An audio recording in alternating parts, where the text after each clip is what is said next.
Hello everyone, this is Pedro from Pythalista with one more video.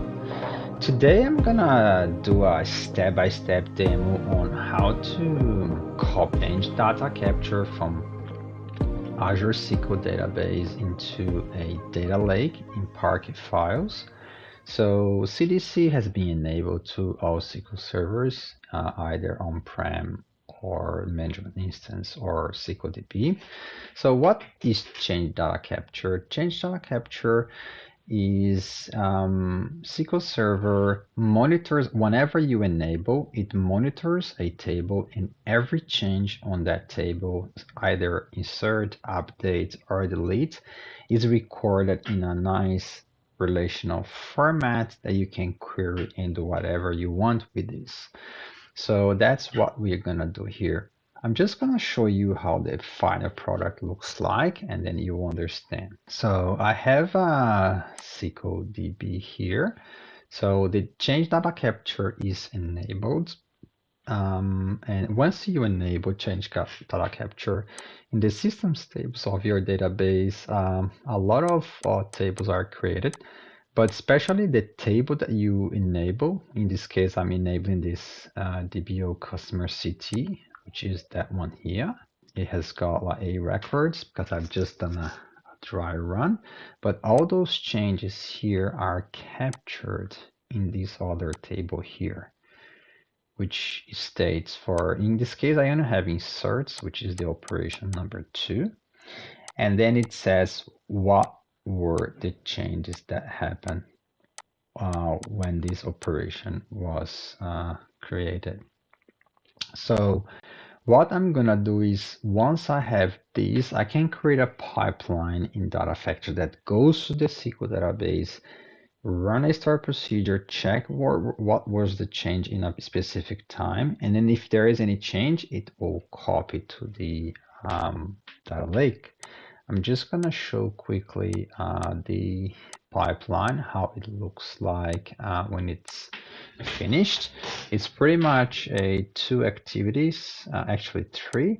So we have a lookup activity that's gonna run that start procedure to see if there were any changes. If there were any changes, it's gonna copy to the data lake, which is here. I'm just gonna show, I have a container. I'm just gonna have customer, the table incremental. Sorry, I'm just gonna double click. And then it's gonna be a hierarchy of year, month, and date. So I've done 2 files. It only have 1 folder per day. If there are more than 1 changes in 1 day, if I run that, let's say every 5 minutes, so there will be 1 file for every change captured. And that's not a problem. All right, let's clean up everything here and then start from scratch, step by step. I have scripts with step by step here in my GitHub, but actually I got this from these blog posts here in Azure Learn. I'm just doing pretty much exact the same, but instead of copying this example copy to a CSV file, I'm using Parquet, which is a better compact format. And instead of using Azure SQL management instance, I'm using a Azure SQL database. So with that, let's clean up. So first I'm gonna delete that. So because we're gonna start fresh. And on the database, I'm just gonna close all those queries here that I've done before. Not gonna save anything, no. I'm just, no, no, and no. Good. And then I have a cleanup script here for the database. I'm going to, because I'm doing from scratch, if you're doing yourself, I'm going to disable CDC on that table. I'm going to clean up the CDC table. records. I'm gonna disable completely CDC in the database, which those tables should go now. And I'm gonna drop customer table. So yeah, cool. That's done. So now that we database is clear, the last one to clear is the data factory things. So usually if you delete, I think you have to delete the highest in the hierarchy of the dependencies, otherwise it would not allow you to do it. Let's clear first the pipeline. It's gonna be green, and then you can delete then the data sets.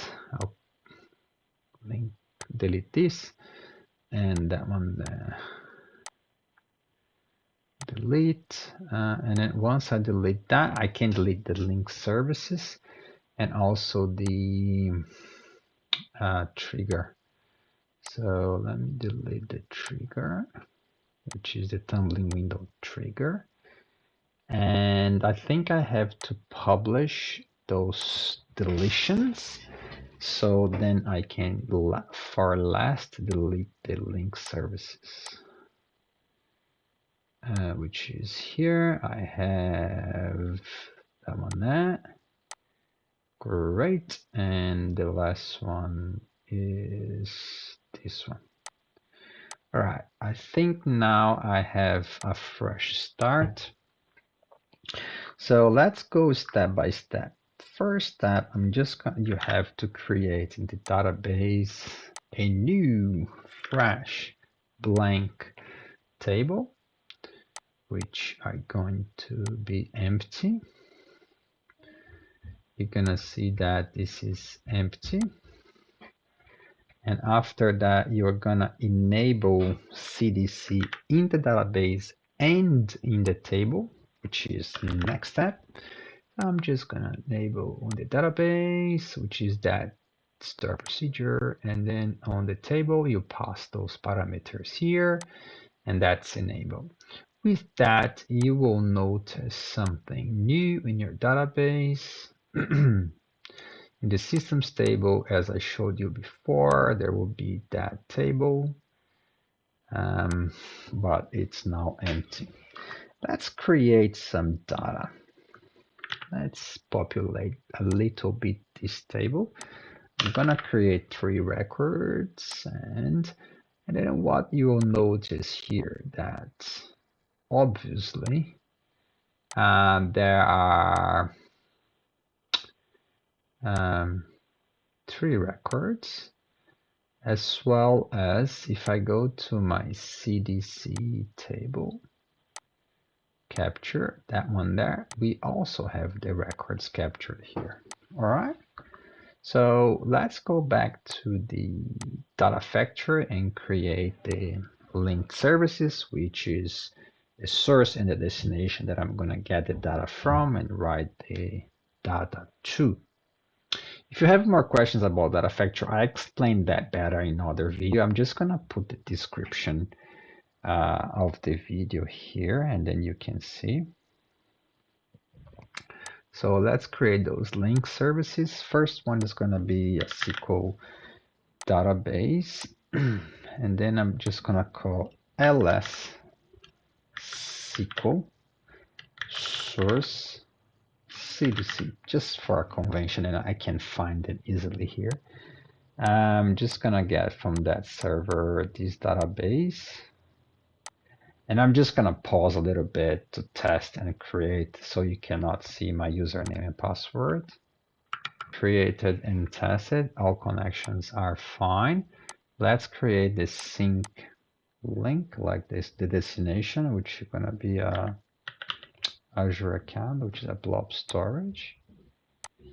I'm going to call ls blob sync CDC. That's gonna be the subscription, the Agile Analytics one, and test connections. Create, done. All right. So after that, I'm gonna create two data sets, also one for the source and one for the destination. I go to the author and then data set new, and that's to the source first, which is SQL. And then I'm gonna call ds SQL source CDC. And then that's gonna be that one, and then that's gonna be this table, the DBO customer change capture or change city, whatever it is.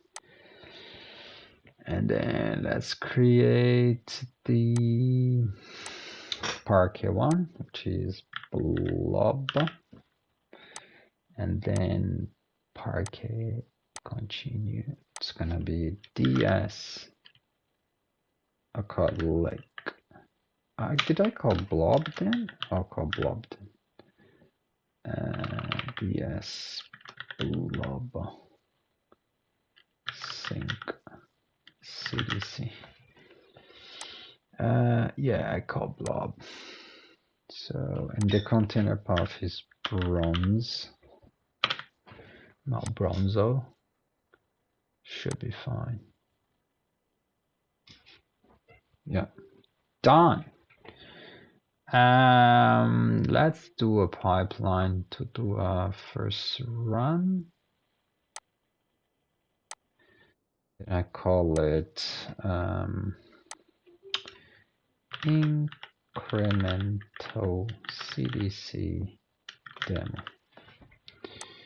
Then I'm gonna create first a lookup activity, which I have a name here that I'm gonna use as a input to the other, no, that one. So get change count, which I'm going to get from the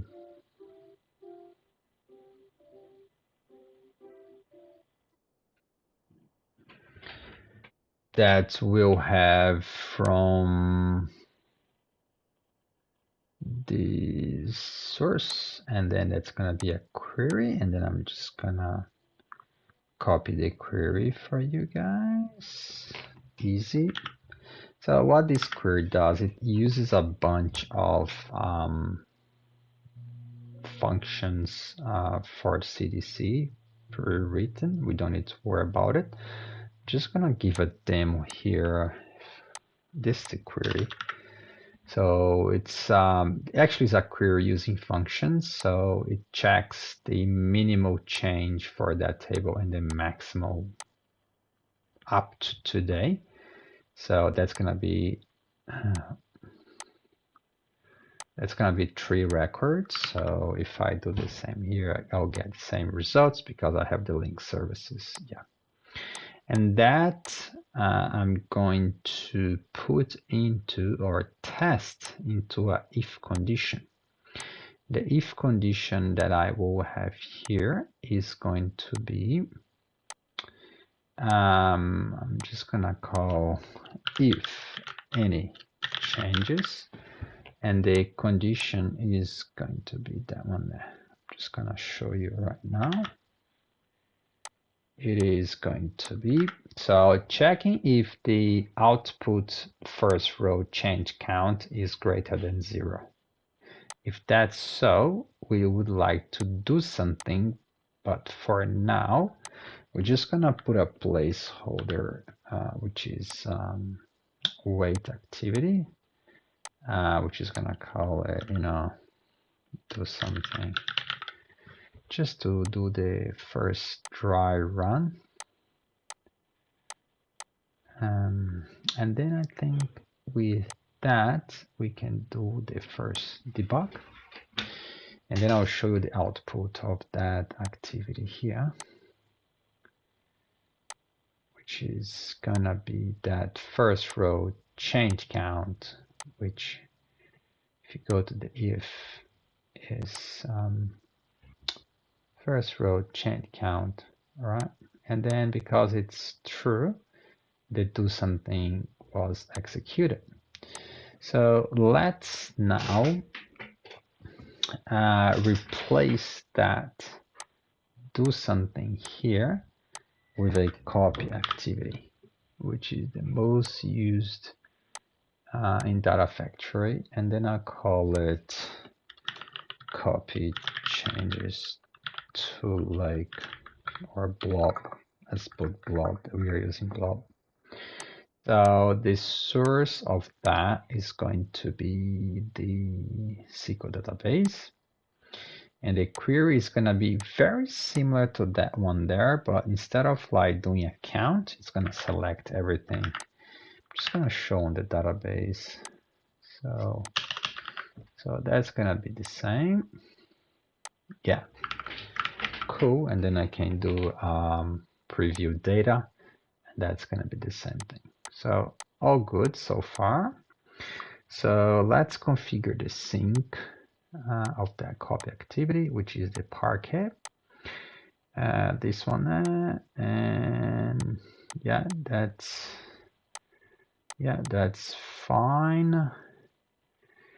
And I think now I will publish everything, just not to lose those things. So it's all saved. And now I'll do a first debug and it should be fine. Let's do it. Let's put the top level and debug. Should create a Parquet file in the top directory.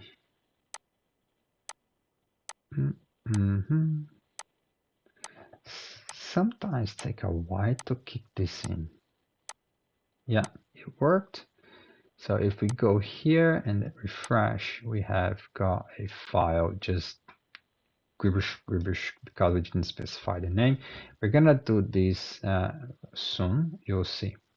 So let's now make it that we can run this in a way using a tumbling window trigger, and then we would like to be able to pass a parameter that comes from the trigger that then queries the functions and see what are the changes, let's say, in the last 5 minutes.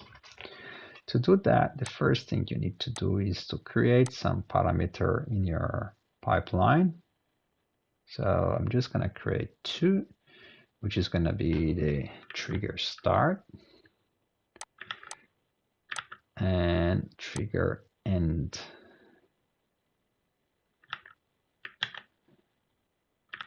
So I'm just going to create default parameters, and one thing very important here is that the date needs to be after the hour that you enabled CDC.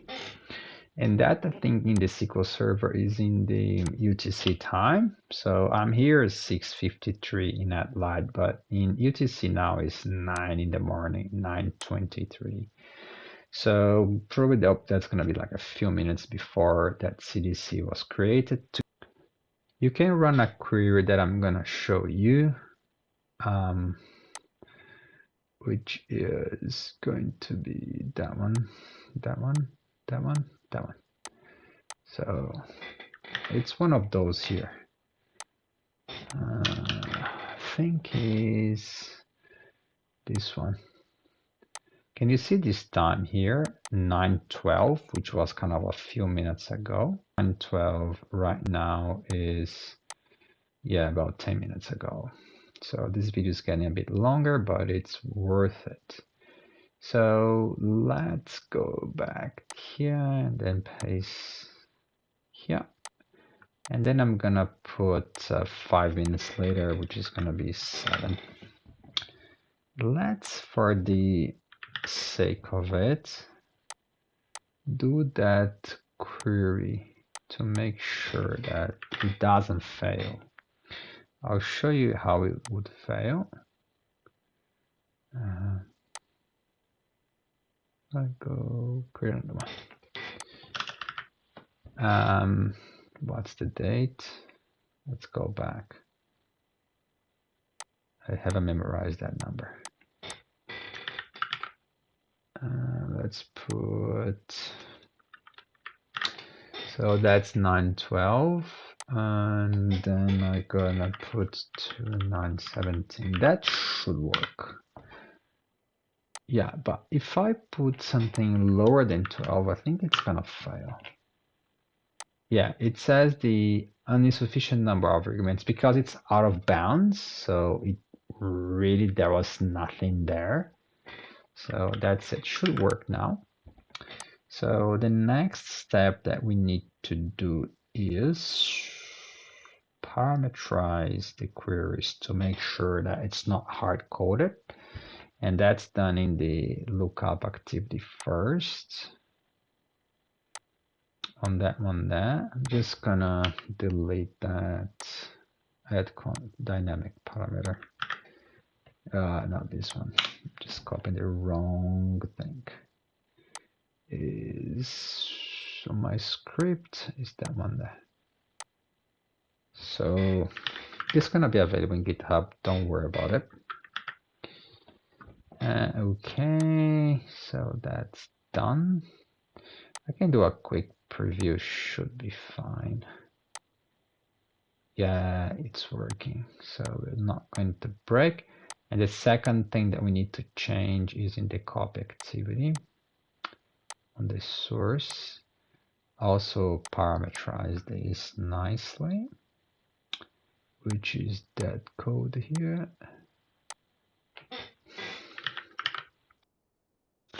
Yeah, and it's pretty much the same thing, but it's getting the pipeline parameter here. Cool. And then you can query and see that's gonna be those 3 records that we just saw. Yeah, so good. So far, so good. So the last thing to do another dry run is to go on the Parquet and then create a parameter, because if you remember in the blob we're gonna create like a hierarchy of year, month, and day. And the way we're gonna do it is by creating this parameter here that's gonna call trigger start that we're just gonna capture here. No default value, but on the connection, we're gonna pass some dynamic path, which is gonna be exactly what I just said, which is gonna be from the top level bronze, will be like a folder called customer, and then incremental, and then year, month, and day. Cool. And the file name as well will be parameterized. We're going to put like that. It's going to be year, month, day, hour, minute, seconds, and milliseconds. Cool. And lastly, I'm gonna go back and show what goes dynamically into the parameter of the data set. So go back to here and sync on that one there, trigger start that I've just created. It's going to be coming from the pipeline parameters trigger start. Cool, which is that one here. Cool. I think we are now ready to do the first run almost finally, and then the only thing left to do is to create the tumbling window trigger. So all good, all validated. That's the bug.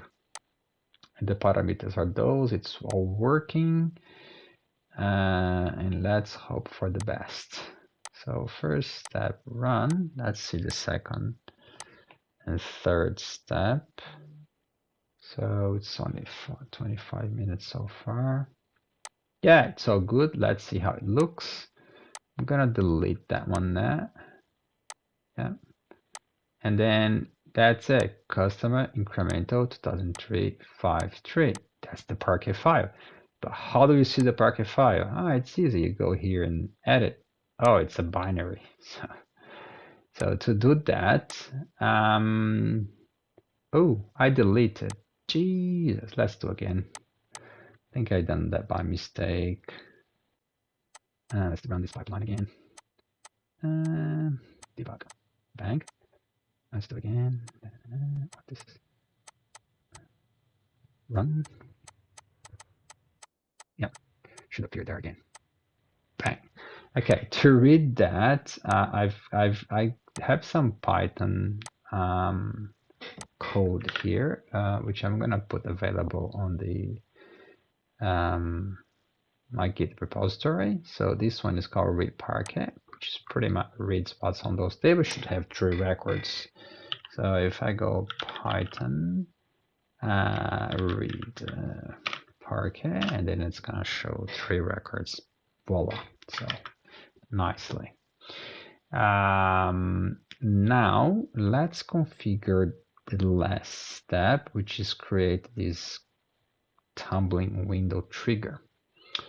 I go here, click add trigger, new edit, chose trigger. There is no one here. I'm just gonna call CDC trigger. And then I'm just gonna be to the type tumbling window. That's gonna be starting 9:32 a.m. UTC, which is pretty much right now. Yeah, 9:32. Yeah, 9:32, same. So it needs to be at least 5. So if I put 3 or anything below 5, it will have an error. So it needs to be at least 5 minutes.